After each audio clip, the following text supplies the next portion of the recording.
Today we're going to look at what's called the mean value theorem. Before that, we're going to review a theorem and look at another one.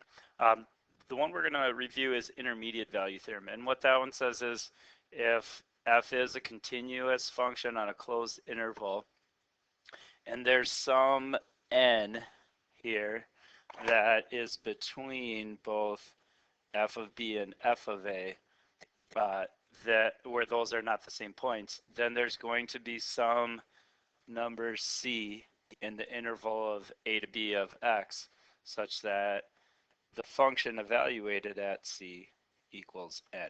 And basically what all this says is if you have a continuous function starting at this point and ending at this point, we have to pass through this value n somewhere along the line because it is continuous and there's no way to get from one point to the other without passing through there. You might be able to pass through multiple times like as shown in this next example, but you're guaranteed to pass through at least once. That was the intermediate value theorem that we had talked about before. That's going to lead us to this second theorem here. This is a new one called Rolle's theorem. And Rolle's theorem kind of builds off intermediate value theorem. Again, we got to make sure our function is continuous on a closed interval. But now they add in a new part about our function being differentiable. So if our function is also differentiable everywhere on the interval AB, meaning it has a derivative everywhere, and the endpoints are the same, f of a equals f of b, then Rolle's theorem says there's at least one point on the interval where the derivative is going to equal 0. And here's how this one works. So if we know a and b have the same y value, if we were to connect them by increasing at some point, we're going to have to decrease to get back to that point, meaning there's going to be a maximum point here where the derivative is 0. Similar, if the 2 points are the same and we decrease, we're going to have to increase to get back to that same point. We're going to have a minimum where the derivative is 0. It could end up being multiple times that we go up and down in between, but again, we're going to guarantee at least one time when the derivative is 0 there. The one other circumstance would be if we don't increase or decrease, but just stay the same and just connect a and b with a straight line. But in this case, that whole line has a derivative of 0 because the slope is 0 the entire way. So no matter how we connect these, we're going to have a derivative at least one time that equals 0 if these conditions are true. You can use Rolle's theorem to prove things like this next example. So they said, prove that this equation has exactly one real root. Well, if we can establish that this has like a point below and a point above, we know it should pass through. And then what we want to show is that the only possibility from Rolle's theorem is that this only has one real solution. So let's start with intermediate value theorem. We know that this function is continuous everywhere.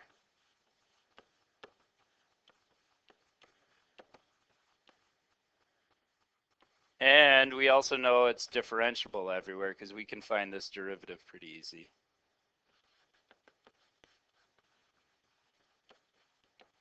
So this is continuous and differentiable everywhere in its domain.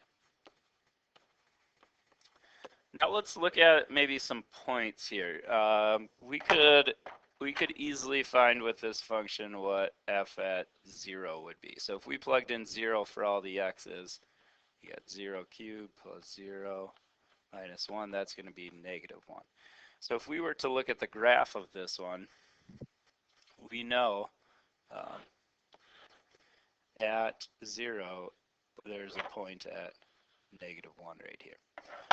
Another very easy point we could find would be 1. F of 1 would be 1 cubed plus 1 minus 1, which would equal 1. So at 1 here, there's a point 1, 1. Well, that's saying now there must be by intermediate value theorem, no matter how we connect these 2 points, we know it's continuous. So between our points of 0 and 1, there has to be a root. There has to be a place that this crosses through the x-axis. So what we can say is, by intermediate value theorem,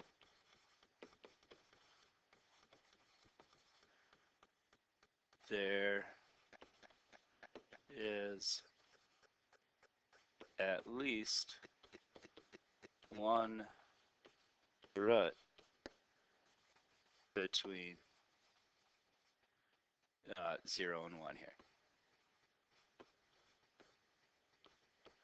Okay, because we know it's got to pass through those points. Now, the goal, though, on this problem was to show that there's exactly one and not more than one. And this graph right here, there's a possibility that maybe it goes up, down, up, or something like that, and has 3 roots in between there. Intermediate value theorem is not good enough to show that there's only one. There could be multiple. But that Rolle's theorem will. So what we want to look at next is, what is the derivative of this? Well, if we take the derivative of this function, our derivative will be, and this isn't a hard derivative, it's 3x squared plus 1. Well, Rolle's theorem says if this is differentiable on this interval, then it must equal 0 at least one time if the x and y or if the y values would be the same. Now our y values aren't the same, but we can still use that thinking to show that this does not change direction then. So what we want to do is see, okay, will this change direction at all? Let's put our slope equal to 0, because if we know it's equal to 0, that means it's going to probably change direction here. So if we solve this, subtract 1, divide by 3, and then take the square root, we find that we get the square root of -1/3, which has no real solutions. And so what we find out is this function it's never going to change direction. If this can't equal 0, then it can't change direction. We can't have there's no values of x that we can make this equal 0. And so what we can do is say then that we can add on to our explanation here, because this function never changes direction,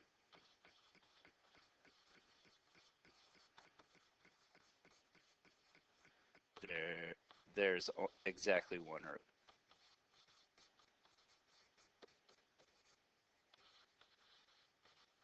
Then there's only going to be one root on that interval from 0 to 1. So because we know it doesn't change direction, we know there's only one root there. We don't know where it is, but we know there's between 0 and 1, there is going to be one root. All right, finally, this is going to lead us to our main theorem today called mean value theorem. And what mean value theorem says is, again, we have to make sure our function is continuous on a closed interval. Again, like Rolle's theorem, that it's differentiable on the interval. And if we can show that those 3 things are true, then mean value theorem says there is some number c in between a and b such that the derivative of c equals this. And this right side should look familiar to you. It's function notation for slope formula that you guys have, that you've worked with many times in the past, where you got your change in y over change in x. It's just that this is function notation for this. And so what we have here essentially is that the slope formula finds your average rate of change, and derivative we know finds your instantaneous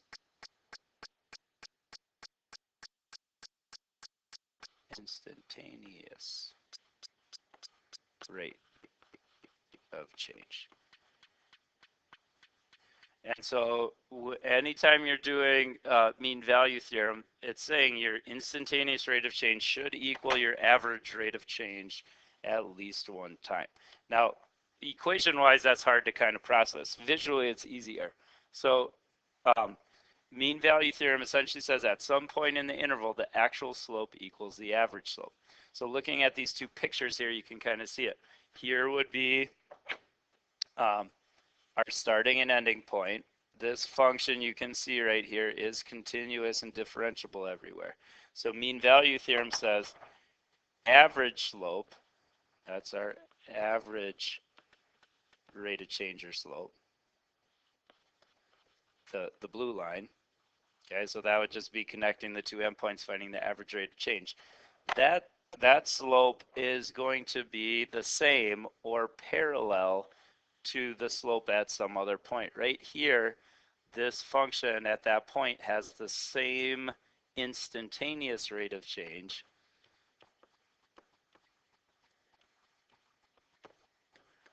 as the average rate of change or slope. So you're guaranteed at least one point where the average slope equals the derivative, the instantaneous slope. Now, it could happen more than once. This next picture shows here we have two locations where the derivative has the same slope as the average slope. So it could be more than one point, but you're guaranteed at least one point with the mean value theorem. Okay, so we're going to look at a problem kind of like you're going to see then. So it says show the function satisfies the mean value theorem for part A. So if we have to show that, the three things we want to show again is that one, this is continuous on the interval. So let's look and see, is this continuous here? On this interval from 4 to 9, this natural log function should be continuous because if we plug in 4 minus 3 is 1, natural log of 1 is 0, so we can do that. All these numbers in between 5 and 9 should work out perfectly fine too. The one thing we'd have to caution is if we ever had log of 0 or log of negatives, because those don't work, but we don't run into that. So is it continuous? Yep. Is this a closed interval? If we look over at our interval, yes, it is. We can see that we include both the endpoints, so yes, that's true. And then 3 is this differentiable on the interval. Well, let's see what the derivative of this one would be. If we took this derivative, the derivative would be natural log is 1 over whatever we're taking the log of, so x minus 3. And we should think chain rule. Derivative of the inside here is 1, so that would be our derivative. So if we put any of these points right here into this derivative, are we going to run into trouble? Nope. It looks like the only point that would give us some problems there is if x were 3, because 3 minus 3 would give us division by 0, but 3 is not in our interval. So is it differentiable? Yes. So it satisfies all the conditions in mean value theorem. So now what we're going to do is use mean value theorem to find that point at which the average slope equals the instantaneous rate of change. So on the right side, we are going to want to find out what that average slope is. On the left side, we're going to write the derivative, and we just found that it's 1 over x minus 3 was the derivative of this function. But on this side now, we want to plug in what's the a and b. Our a and b comes from this interval right up here. So this is going to be our value for a. This is going to be our value for b. So here we got 9 minus 4 written on the bottom. On top, we want to find what's f of 9 minus f of 4. What is the function of the y value at those locations? Well, then we got to go back to the original equation up here and figure out what is this function if we plug in 4, what is this function if we plug in 9. So if we plug in 4, it'd be 4 minus 3 is 1, natural log of 1 is 0. If we plug in 9, 9 minus 3 is 6, we'd have whatever natural log of 6 comes out to be on there. So now let's simplify this and see what that value is going to be. I'm going to do 9 minus 4. That would be 5. All right, so next thing we'd want to do here, um, looks like we could cross multiply on this. So if we cross multiply, 5 times 1 is going to be 5. And then here we'd have natural log of 6 times x minus 3. We're going to, next, if we're going to solve for x minus the x, we could divide. So if we divide both sides, we'd have 5 divided by natural log of 6. And then finally, we could add 3.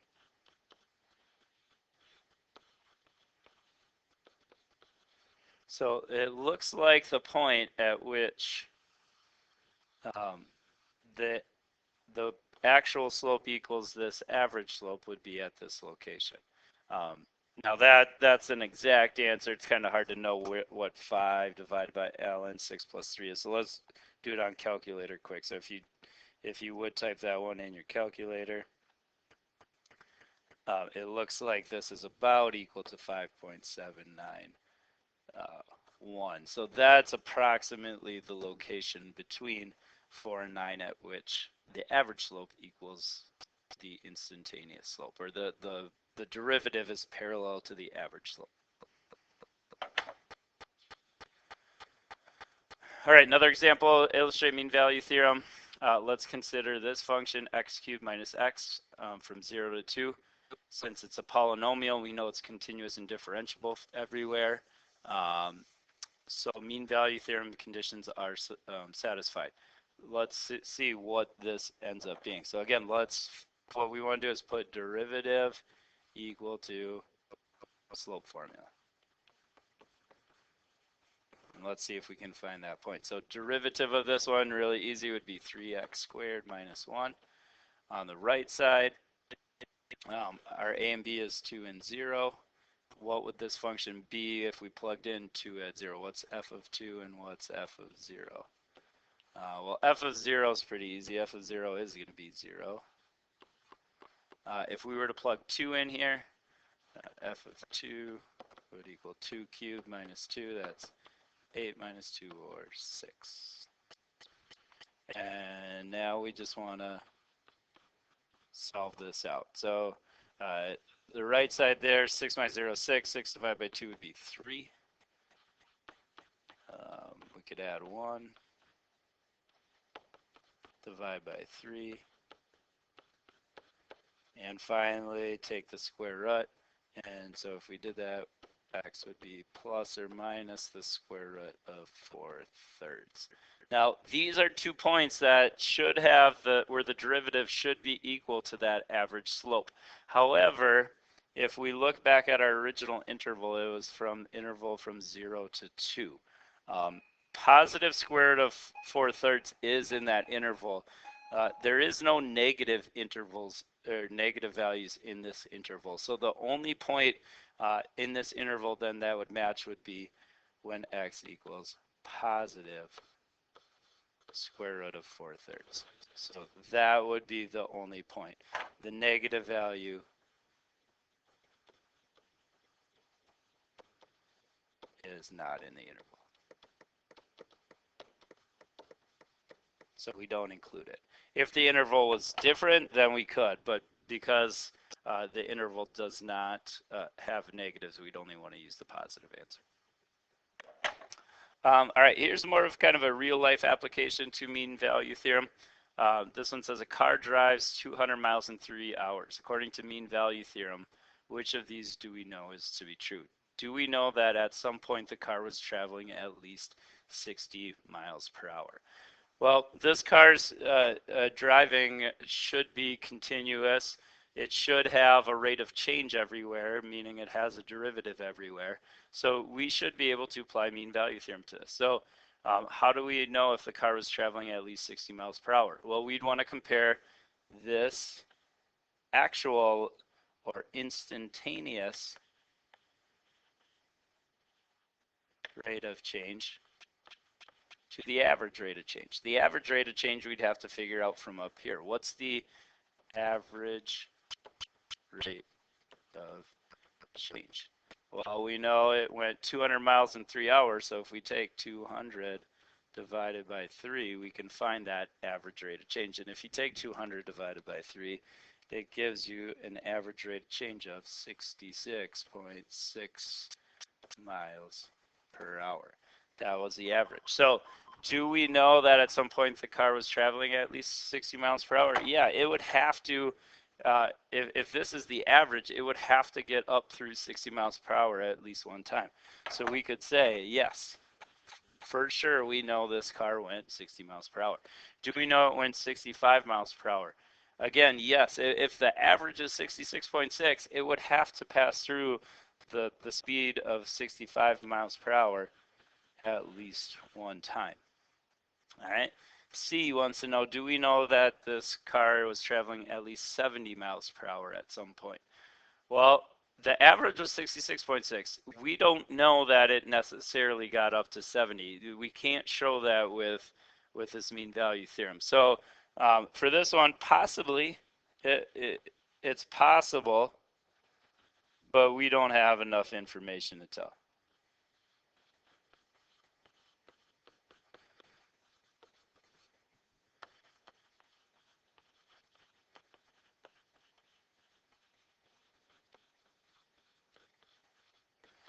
The car maybe never got to 70 miles per hour. Maybe the most it got to um, was a little over 66.6 to get that average, but we don't know. So mean value theorem couldn't tell us that. It very well could have gotten to 70. It could have got up to higher than 70 and meant really slow in other places. There's not enough information to tell. But we do know for sure if the average was 66.6, it went through every speed up to 66.6 at some point. And this is what like trucking companies use to see if their drivers are speeding or not. Like if this vehicle was traveling on a road that was only speed limit of 65 the whole time, we know it was speeding because it went over, its average was over the speed limit. So that's kind of an application there of mean value theorem. All right, last one. This one is another mean value theorem problem, but kind of a twist on it. So you might see these types of problems as well. It says, suppose f of 0 equals -3, and suppose the derivative is less than 5 for all values of x. How large can f of 2 possibly be? Okay, so assuming the conditions of mean value theorem hold, we should be able to apply mean value theorem to this one. So derivative, again, equaling average slope here is mean value theorem. So what we want to do is apply this to the numbers here. So it looks like the two values we'd be looking at are 2 and 0. So for that interval of 2 to 0, meaning A and B are going to be 2 and 0, let's fill in what we know here. And the derivative, they say, is greater than or equal to 5 the whole time. So what we can write here is we know then that this average slope then should be greater than, or sorry, the derivative is less than or equal to 5. So this whole thing then should always be less than or equal to 5.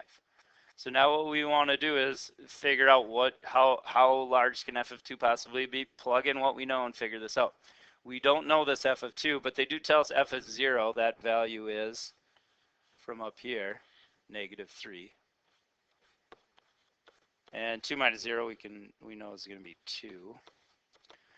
So let's keep solving here. What we could do is multiply both sides by 2 here. So that'll cancel out this. So now I got that f of 2. And I'm going to make this plus 3 because we got minus and negative is less than 10. And now if we subtract 3, we do know something about f of 2. Looks like f of 2, in order for this to be true, has to be less than or equal to 7. And so what the question wanted us to know is what is the largest value f of 2 can possibly be? Well, if f of 2 has to stay less than or equal to 7, the largest f of 2 would be 7.